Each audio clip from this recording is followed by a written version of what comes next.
সকাল ৯টার সংবাদে সবাইকে আমন্ত্রণ। সাথে আছে আমি নাফিস আব্দুল্লাহ। নির্ধারিত সময় ৩ সপ্তাহ আগে বুধবার অন্তর্বর্তী সরকারের প্রধান উপদেষ্টা অধ্যাপক মোহাম্মদ ইউনূসের কাছে প্রতিবেদন পেশ করেছে নবম জাতীয় বেতন কমিশন। ২৩ সদস্য বিশিষ্ট এই কমিশনের প্রধান জাকির আহমেদ খানের নেতৃত্বে বিকালে রাষ্ট্রীয় অতিথি ভবন যমুনায় প্রতিবেদনটি পেশ করা হয়। এ সময় অর্থ উপদেষ্টা সালিউদ্দিন আহমেদ, প্রধান উপদেষ্টার বিশেষ সহকারী আনিসুজ্জামান চৌধুরী, অর্থ সচিব খায়রুজ্জামান মজুমদার সহ কমিশনের সব পূর্ণকালীন ও খণ্ডকালীন সদস্য উপস্থিত ছিলেন। প্রধান উপদেষ্টা উপপ্রেস সচিব আবুল কালাম আজাদ মজুমদার বলেন, গত ২৭ জুলাই গঠন করা হয় ২৩ সদস্য বিশিষ্ট নবম জাতীয় বেতন কমিশন। কমিশনকে ৬ মাসের মধ্যে প্রতিবেদন দাখিলের সময়সীমা নির্ধারণ করা হয়েছিল। ২০১৩ সালে অষ্টম বেতন কমিশন গঠনের পর দীর্ঘ ১২ বছর পর এটি গঠিত হলো। কমিশনের প্রতিবেদন দাখিলের নির্ধারিত শেষ তারিখ ছিল আগামী ১৪ ফেব্রুয়ারি। প্রতিবেদনের জন্য নির্ধারিত বাজেটের মাত্র ১৮% ব্যয় করে কাজটি সম্পন্ন করেছে কমিশন।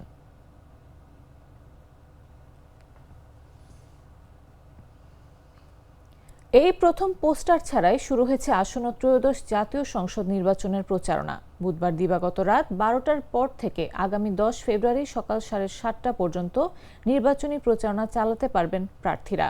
এবছর প্রচারণার সময় আচরণবিধি লঙ্ঘনে কড়াকড়ি আরোপ করেছে নির্বাচন কমিশন। আচরণবিধি ভাঙলে ব্যক্তির জন্য সর্বোচ্চ ৬ মাসের কারাদণ্ড, ১.৫ লাখ জরিমানা এবং দলের জন্য ১.৫ লাখ টাকা অর্থদণ্ডের বিধান রাখা হয়েছে। বিধান লঙ্ঘনে আরপিওতে প্রার্থিতা বাতিলেরও বিধান রয়েছে। বুধবার ১,৮৪২ জন প্রার্থীকে প্রতীক বরাদ্দ দেওয়া হয়েছে। এর আগে প্রতীক পেয়ে ভোটের মাঠে প্রচারণা করতে পারতেন প্রার্থীরা।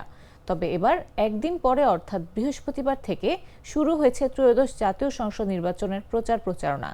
নির্বাচনী প্রচার ও ভোটের দিন কোনো প্রকার ড্রোন, কোয়াডকপ্টার বা এ জাতীয় যন্ত্র ব্যবহার করা যাবে না। আসন্ন জাতীয় সংসদ নির্বাচনে রাজনৈতিক দল ও প্রার্থীদের আচরণ বিধিমালার প্রজ্ঞাপন জারি করেছে নির্বাচন কমিশন। প্রজ্ঞাপন অনুযায়ী কোনো প্রার্থী বা তার পক্ষে কোনো নির্বাচনী এলাকায় একক কোনো জনসভায় একই সঙ্গে ৩টির বেশি মাইক্রোফোন বা লাউডস্পিকার ব্যবহার করতে পারবে না। প্রচারণায় প্রার্থীরা আচরণবিধি লঙ্ঘন করলে বাতিল হতে পারে প্রার্থিতা।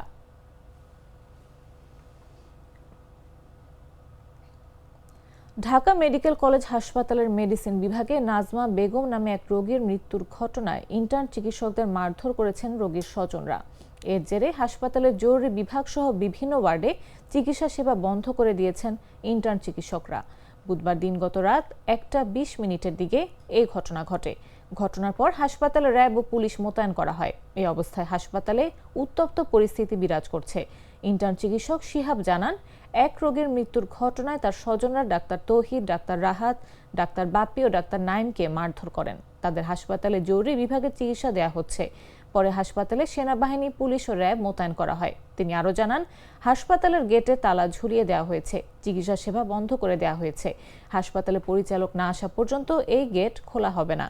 ঢাকা মেডিকেল কলেজ হাসপাতাল পুলিশ ক্যাম্পের ইনচার্জ মোহাম্মদ ফারুক জানান, রোগীর মৃত্যুর ঘটনায় চিকিৎসকের সঙ্গে রোগীর স্বজনদের হাতাহাতির ঘটনা ঘটেছে। তাদের মধ্যে ২ জনকে আটক করে শাহবাগ থানায় হস্তান্তর করা হয়েছে। পরিস্থিতি স্বাভাবিক রাখতে হাসপাতালে র্যাব ও পুলিশ মোতায়েন করা হয়েছে।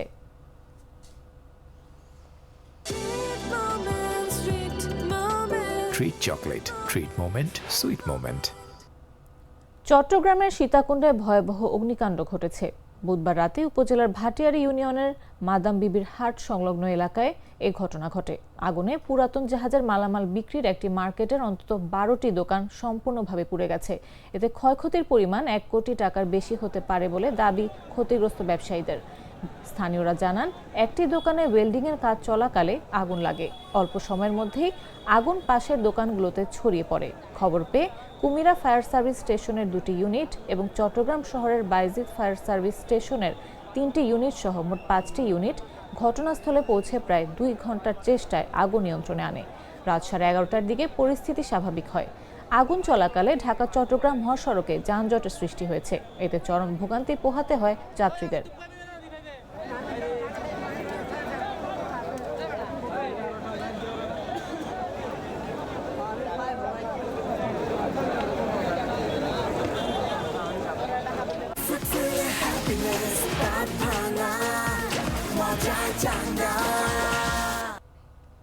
এবারে আন্তর্জাতিক সংবাদ।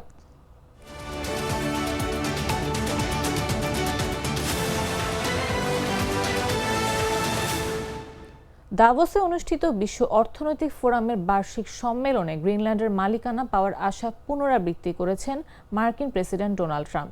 এই দ্বীপের মালিকানা পেলে কৃতজ্ঞ, আর না পেলে মনে রাখার ঘোষণা দিয়েছেন ট্রাম্প। 2 ঘন্টা বিলম্বে সম্মেলনে যোগ দিয়ে ট্রাম্প বলেন, গ্রিনল্যান্ড বিক্রি না করলে আমরা মনে রাখব। আপনি হ্যাঁ বললে আমরা কৃতজ্ঞ থাকব, না বলে আমরা তা মনে রাখব।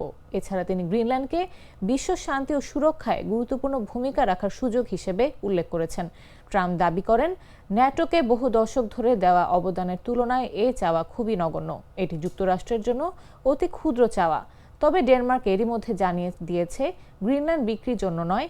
এদিকে বিশ্ব অর্থনৈতিক ফোরামের বার্ষিক সম্মেলনে প্রকাশিত এক খোলা চিঠিতে সমতার বিশ্ব গড়তে ধনীদের ওপর বেশি বেশি কর আরোপের জন্য বিভিন্ন দেশের সরকারের প্রতি অনুরোধ জানানো হয়েছে। সুইজারল্যান্ডের দাভোসে WEF এর বার্ষিক সম্মেলনটি অনুষ্ঠিত হচ্ছে।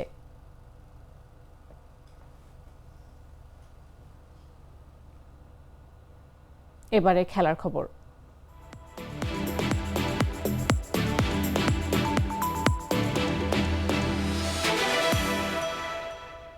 বাংলাদেশের ভারতের মাটিতে গিয়ে বিশ্বকাপ না খেলার সিদ্ধান্তের বিষয়ে অবশেষে চূড়ান্ত সিদ্ধান্ত জানিয়ে দিয়েছে আইসিসি।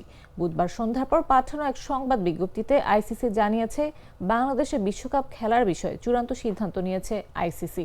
পূর্ব নির্ধারিত সূচি অনুসারে বাংলাদেশকে ভারতে গিয়েই বিশ্বকাপের ম্যাচ খেলতে হবে। বাংলাদেশ যে নিরাপত্তা ঝুঁকির কথা বলছে, তেমন কোনো ঝুঁকি নেই এবং এই স্বল্প সময়ে সূচি ও ভেন্যু পরিবর্তন করা সম্ভব নয়। শুধু তাই নয়, বাংলাদেশের আবেদন বিবেচনা না করার কারণ হিসেবে আইসিসি যুক্তি দেখিয়েছে যে, এই আবেদন বিবেচনা করা হলে তা ভবিষ্যতে সুশাসনের জন্য একটি খারাপ উদাহরণ সৃষ্টি করবে। সব মিলিয়ে বাংলাদেশের অনুরোধ পুরোপুরি নাকচ করে দিয়েছে আইসিসি। বাংলাদেশ ক্রিকেট বোর্ড তাদের ম্যাচ শ্রীলঙ্কায় সরিয়ে আনার অনুরোধ জানালে বিষয়টি নিয়ে আলোচনা করতে ভিডিও কনফারেন্সের মাধ্যমে আইসিসি বোর্ড সভা অনুষ্ঠিত হয়। ওই সভার পরই এই সিদ্ধান্ত নেওয়া হয়। আইসিসি জানায়, 20টি অংশগ্রহণকারী দেশের জন্য একই নীতিমালা প্রযোজ্য।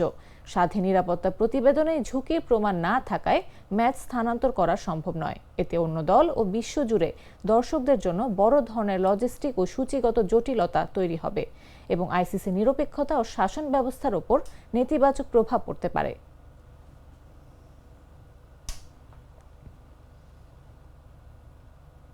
দর্শক, এই ছিল এখনকার মতো। প্রতি মুহূর্তে সর্বশেষ খবর পেতে ভিজিট করুন jagonews24.com, ফলো করুন আমাদের ভেরিফাইড ফেসবুক পেজ এবং সাবস্ক্রাইব করুন জাগো নিউজের ইউটিউব চ্যানেল। এতক্ষণ সাথে থাকার জন্য ধন্যবাদ সবাইকে।